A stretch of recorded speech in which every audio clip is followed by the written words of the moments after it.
Hi guys, this is Rusty 78609, just leaving Marble Falls, Texas, going east on Highway 1431. I'm going to Academy in Cedar Park, Texas, just north of Austin, to exchange some shirts. Now I know that's really exciting, but actually what I'm going to talk about this morning is, well, first of all, I'll let you know I'm trying the mic hooked up to the phone on the dash, trying to eliminate road noise and other noises that occur in that area, and we'll see how this works out. But anyway, so we're testing the mic and we're doing a driving video.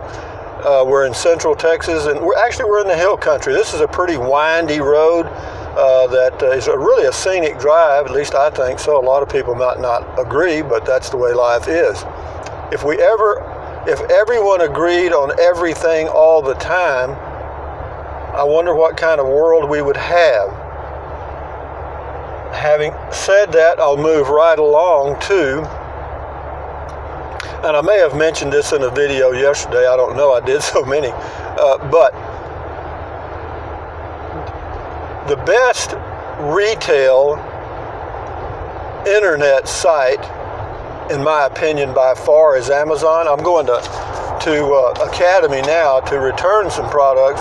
And the reason I'm going to Academy is the store is because I tried to do it online and couldn't, because part of it was a gift card charge, and part of it I paid the difference using my credit card. Well, to get a refund doing that, they can't do it over the internet. So you call the 800 number. I got hung up on twice. I don't know if I got hung up or it was disconnected, whatever. But, and the third time I called, the girl said that the best thing would be just to go to the store. And I said, well, the nearest store to me is about 65 miles. She said, well, good luck with that. So anyway, the service there I'm not impressed with, but Amazon does a great job, I have to tell you that. And I've never had a problem returning an item at Amazon. Now I'm sure several of you have, and everybody will have a story about it, but for me, they work quite well. But so we're just cruising down this little highway. It's a 2-lane highway, most of the way to Cedar Park, but it is a scenic drive, and during the work week, it's a pretty busy road. It might be pretty busy today because a lot of people come out here for their Sunday drive out of Austin, Texas. And believe it or not, out here not too far on the left-hand side is a place to, quote, boondock in Texas off of this road. I can't remember the name of it, but it's an LCRA, I think, place that you can camp for free. Doesn't have any hookup, no nothing, just bare ground, but it is free. I've been there a long, long time ago, and apparently I wasn't impressed because I've never been back. But again, it's a Sunday morning, and the time right now is 9:30. The temperature is 61 degrees already, but it's it's damp. You know what I mean? It's that damp, cool, windy weather, so I'll feel as cool in that as I would at 20 degrees. This road also is a little rough, so I'm sorry about the jiggly video, but there's not much I can do about it. I have a sponge under the phone to keep it reasonably steady, but that's not going to help a whole lot because this road is just not that smooth. They've tried to improve it several times. Right up here, we'll get on a 4-lane for a while, and then it goes back to a 2-lane. I don't know why. So anyway, guys, the RV sold. That's the good news. I feel pretty good about that. And now I'm starting to turn my thinking and focusing on going camping and leaving in March sometime, probably, whenever the weather suits my clothes, so to speak. Probably the middle of March, because I like it when the lows are right around 50 where I'm going. And I focus on the lows. The highs, if it gets up into the mid 80s out in the western part of the USA in the afternoons. That's tolerable because it's such low humidity that if you're in the shade, it's comfortable. So hopefully we've eliminated the road noise and the clicking noise. We pretty much had that eliminated, but I think this will also eliminate the road noise. And but as far as the stability of the video, I can get a phone that has a video stabilization thing in it, or comes with it, but they're so expensive that I'm not ready to do that. The Google Pixel has it. Of course, the new Samsung, the expensive one, has it, but I think I'll pass on a $600 to $800 phone right now and focus more on going RVing. But again, we're going to wind around these hills all the way to Cedar Park. It's really pretty. I mean, of course, if you're allergic to cedar pollen or cedar period, then you wouldn't want to be here at all. Actually, we call them cedar in Texas. You call them, a lot of people in the West call them juniper. It's the same tree. I'm going to pull over in this lane and let this guy behind me pass, because you can do that in Texas. You can pull over on this shoulder and let cars go around you that are in a hurry. And on this road, everybody's in a hurry because they're probably going back to Austin. And if you live in Austin and drive in the Austin traffic, I think to survive, you have to drive pretty fast. But again, it's a nice drive. I always enjoy this drive. Goes through a little town called, we go through Lago Vista, which means lake view in Spanish. And then we go through another town called Jonestown, not the Jonestown where they drank the tea, but Jonestown, Texas.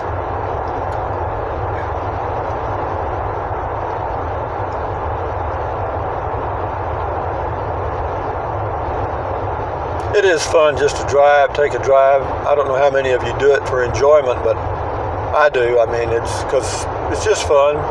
Just get out and about and see something different. Main thing is just get out of the house. Just get out.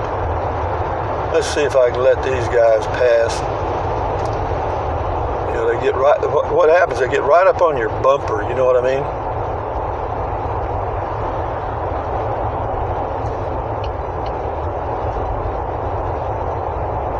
And I'm not in a hurry. The speed limit on this road right here is 55, and I'm driving 55, but that doesn't mean a thing. That doesn't mean poo-poo. The speed limit is just a sign that people occasionally look at and decide how much faster they can go than that. I know I've said this in other videos that out in West Texas on Interstate 10, there's a large section of that interstate that is speed limit's 80 miles an hour. And I mentioned then, I'll mention it again, I would just set the speed limit at 250 miles an hour and leave it that way for at least a month. And by that time, you've probably cleaned out most of the idiots, because they'll be splattered all over the road, and then it'll be nice and peaceful for everyone else. If you set the speed limit at 250, I guarantee you there would be a number of people trying to reach you. I guarantee you. But I got my green tea and I got me a snack, and I'm off to see the people at Academy Sports in Cedar Park, Texas, to return 2 shirts that I ordered. And I checked the size of the existing shirts that I have, and they were large, so I ordered large. And the large I have now are actually a little big, but I got these large, and I couldn't hardly get them on. They're so small. So that's the difference in sizing, and that's why ordering clothes over the internet still has a way to go. Ordering, clothing and shoes and stuff over the internet, of course, most of the places you order from, particularly Amazon, if you're Amazon Prime, you get free returns, but that's kind of, I don't like to go to all that trouble to return stuff. it's not much trouble. They'll even come pick it up. You don't have to go to a UPS place and drop it off. They got free pickup now. They'll come right to your house and pick it up.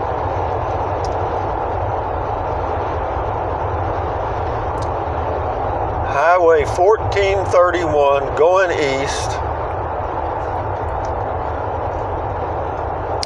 at 55 miles an hour.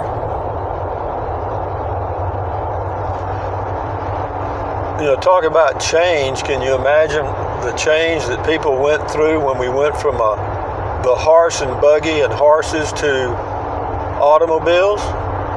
That's the change we're going to go through similarly, from gasoline combustion engines, individually driven cars, to electric self-driving cars. That's going to be a pretty significant transition. But this is a very scenic drive for those of you that like hill country, because that's what this is. And again, this is just, we're about, probably from downtown Austin to this location is about 60 miles. And a lot of people that work in Austin live out here, so the price of this land is pretty high.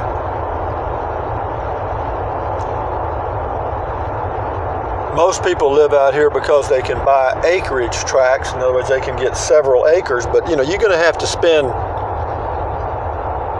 out here, depending on the location. If it's got a good view, $25,000 an acre for a 10-acre tract, probably. Jonestown is 21 miles, and when we get to Jonestown, we're pretty close to Cedar Park. But I'll let this run for a while because I want to check my sound and all that stuff and let you guys critique it. And believe me, the viewers on this channel are not shy. If it sucks, they'll tell you it sucks. Okay? But you know, it's polishing the diamond to me. I mean, you know, a lot of the things that have contributed to this, well, I guess you'd say semi-success of this channel, is the fact that you guys have given me tips all along to kind of polish the diamond, me, to do things a little differently, and telling me what you don't like, even though I don't change a whole lot because I'm just not. But I listen. I do. I listen to that criticism. I mean, if you know, like the video is shaky, you know, there's not a lot I can do about that, again. But as far as the sound, the road noise and the clicking noise that it had before, I think we've eliminated 2 out of 3 of the problems. And this mic that I'm using, I think, will work fine for doing videos outside while I'm traveling. And again, I plan to leave probably the middle of March, depending on, you know, it depends on the weather, and probably the 1st of March for 3 or 4 or 5 days, I'm going to test my solar. You know, I'll just unplug the electric and try to run everything off solar like I'm dry camping out in the boonies, and check out using the fresh water tank and see how many gallons I consume per day, and so on and so on. I mean, you know, actually just do a dry run, dry camping at my home base where I have a full hookup. And then there won't be any surprises out on the road, because if I need something, I mean, if I need to add some more solar, then I will do it. I mean, if I need to. But I'm not going to put anything on the roof. I just don't want to. I mean, that's just being hard-headed. I may eventually, because yeah, I could put a 100-watt panel on the roof and then hook it up so I could run the inside refrigerator off the battery in the front of the RV, and probably be about the same cost as getting a portable setup. But that forces you to park in the shade wherever you are. Even though I will say this, you know, when you're boondocking, particularly in the West, there's very few opportunities to get in the shade unless you go camping in the National Forest. And I'm not a big fan of the National Forest because I like a view. I mean, even though the National Forest is peaceful and the trees are nice, blah, blah, blah, and there's a lot of private places out there, for me, I like a place with a view. So putting a a panel on the roof would probably make sense for me. But see, in Texas, we don't have, in my area, right around here, I don't even know anybody that does anything on solar. I don't know. You can do a search for solar in Central Texas, and you'll find some people out of Austin that do it on houses. But as far as RVs, I don't know. And then even if they did, I'd have to pull my RV over there and probably leave it, and that ain't going to happen because it would take them a while to do it. Well, it shouldn't take them too long to mount one panel and run the wiring and get a good MPPT controller, set it up right so that I just have that one panel. I mean, I could actually do a 200 watt, and I'm not saying any of that's out. It's just that in my mind right now, for some reason, I don't like the idea of poking holes in the roof of the RV and mounting a panel up there. And I know people are going to say, well, you can seal it and you can mount it, sturdy and all that. And I know you can. I mean, I know it can all be done. And then as far as cleaning it off, I guess I can get something to climb up there and wipe it off every now and then. Probably you don't have to do that very often.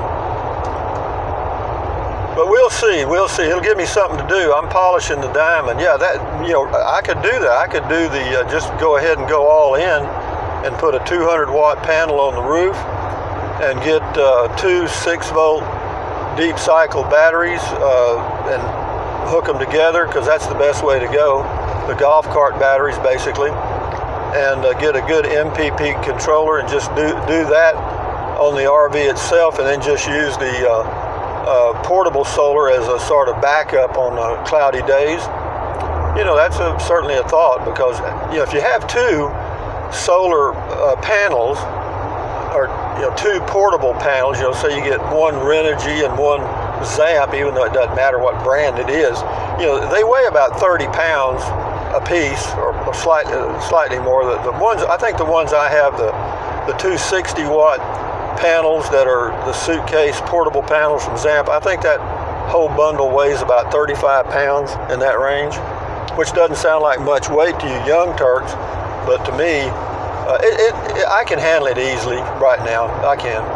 But looking into the crystal ball for the future, having some stuff that I don't even have to fool with is certainly appealing the more that I think about it. In fact, I've just about talked myself into it. I mean, what are the advantages of having it mounted on the RV? A hell of a lot. You don't have to fool with putting them out, and they're in the sun all the time. You're driving, I'm pulling from one location to another, and the batteries are getting charged. Do I like that idea? Yeah, I do. So I guess I'm going to follow up on that. If you guys know any place in Central Texas where they install solar, leave me a comment, because I'll do it. I'll take a look at it. I mean, it depends on the price. I mean, when you start talking about getting 2 golf cart AGM batteries, 6 volt, plus the MPPT controller, I think that controller's $300. And then, doing it right. If I'm going to do it, I just want to do it right. And I'm not in the mode of saving money at my age. I'm age 72. I'm into getting it right and convenient. So I may, now that I've talked myself into it, because, setting out those panels, and then that way, see, you're not a slave to your solar. It makes some sense that if they're mounted on the roof, the chances of somebody taking the time to steal them is very slim. However, if they're sitting out there where all they got to do is be unplugged and just carried off, well, that's much more tempting than having to climb up on the roof of an RV and unbolt a lot of stuff. So there's some great advantages there, because I could certainly, I think I've just about talked myself into it, guys. And I know the video's shaking like everything, like Shaky Jake used to, and there's not a lot I can do about it. I've got this sponge jammed up under there. But having said that, guys, old Rusty is now going to start polishing the solar diamond again, because I just talked myself into it, because I could have that completed and tested entirely by the time I leave in March. And would that be convenient? Yes, it would. I like that a lot better. Go ahead and have the batteries, put in, in the front of the RV, so I don't have to have a battery inside the RV like I was planning on doing with the portable, and that's a little awkward. Just have everything hooked up, the wires run the way I want it. Yeah, there's something to be said about that. Now, I don't know what the cost is going to be, because just the panel, if I go with a 200-watt panel, which I should and would, at least 200-watt panel would be good, because because I only use 500 watts a day max, and I'm not planning on adding anything to that. There's no convenience that I need that would add to my usage in watts per day. I don't care about running a microwave or any of that other stuff, or any other electrical components, okay? But I'll check the price. If I can go to 300 watt and it's economical and I can afford it, hell, why not? Can't have too much solar. But the batteries are expensive. Two deep cycle AGM 6-volt batteries, each one probably costs you $200. They're pretty expensive. So there's 400 and 400 for the panel. 300, hell, there's 1,100, and we hadn't even got it installed yet. We're looking at $1,500 probably, minimum. Would it be worth it? Depends on what you want to do. For me, that's, I'm out there living on the road, and it would give me a lot of freedom. So yeah, I'm going to check in on that today, no doubt about it. In fact, when I get up here to Academy, I'll do a Google search and see if I can't find a place. And I know they're not open on Sunday, but and I may even ask some people in Academy. I'm sure they don't know anything about that stuff. But as soon as we get in position here, guys, I will turn this video off, because I know y'all are getting tired of the shaky Jake thing. And but yeah, if some of you have some ideas about mounting a panel on a rooftop of a travel trailer, yeah, shoot me some comments on that. As to cost, and of course, as I mentioned before, for me, I use 500 watts a day right now, max. That's running, if I run both refrigerators and the Max Air Max fan for a number of hours, and watch a little TV, charge my laptop, and all that stuff. Yeah, so we're looking at, max. Let's say, throw in another 100 watts just for the hell of it. Say 600 watts, and we're good. And what would I need comfortably to do that? Let's just say that we're going to get an average of 4 hours of really good, we're going to get an average of 4 hours of useful sunlight per day. Even though there will be days we get much more than that, there will be days like today where it's overcast and the panels don't put out near what they're supposed to. And so anyway, but if you guys have some thoughts on that, let's polish this solar diamond and get that done before I go traveling in March. Yeah, let me tell you, there's some of the people that leave comments related to solar know what the hell they're talking about, and I don't think I don't read those comments and file them in an important spot, because it's really helpful. There's two kinds of knowledge. I've said this before. There's the knowledge that you possess, and then there's the knowledge that everyone else possesses. And guess who's got the most? Everyone else. In other words, you tap into that resource of the universe, and guess what you'll find? You'll find some very, very useful information that will cost you nothing. Just ask. If you want to be successful in life, be a good asker. Ask. If you don't know something, don't go nuts. Ask. People like to help you. I'm going to pull over right here so I can end this video and let some of these cars go by. Anyway, so here we are parked on a hill in Central Texas, USA, and I'll end the video. But anyway, guys, I hope the sound on this is okay. I know it was a little shaky, and I'm working on that. But yeah, let's polish this solar diamond, because I've just talked myself into mounting something on the roof if I can afford it. That's the key. You know, it's got to be within my budget. I don't want to drain what little savings I have down too low, because there's not much telling what I'm going to need in the near future. You know what I mean? I'm 72. So anyway, guys, thumbs up, carpe diem, adios, bye-bye. Buy anything you want, but use the link to Amazon in the description of this video and all the other videos, because I get a little commission and it costs you nothing. I am an Amazon affiliate. Also, drink plenty of water. 3 or 4 quarts a day will not hurt you. It's actually good for you. It will help you avoid gout, kidney stones, and will help you lose weight if that's what you want to do. Also, what else? Take deep breaths, breathe deeply and hold it for a few seconds and then breathe out. Why? Because that relieves stress, and relieving stress lowers your blood pressure, and that will help you live longer. Okay, what else? Stretch, walk. I did my stretching and I did my walking at Lowe's on the way here, and so I'm good to go on that. But anyway, guys, again, thumbs up to you. Enjoy your day, enjoy your life, and let's polish this solar diamond. Let's think about roof mounting solar I want to mount a single solar panel on the roof of my RV and go with 2 deep cycle AGM 6-volt batteries. I think that's the best way to go, the golf cart battery route, and go with an MPPT controller. And if some of you have that and have done it, I'd be curious as to what something like that costs. So anyway, guys, enjoy your day. Adios from Central Texas, USA. Bye-bye.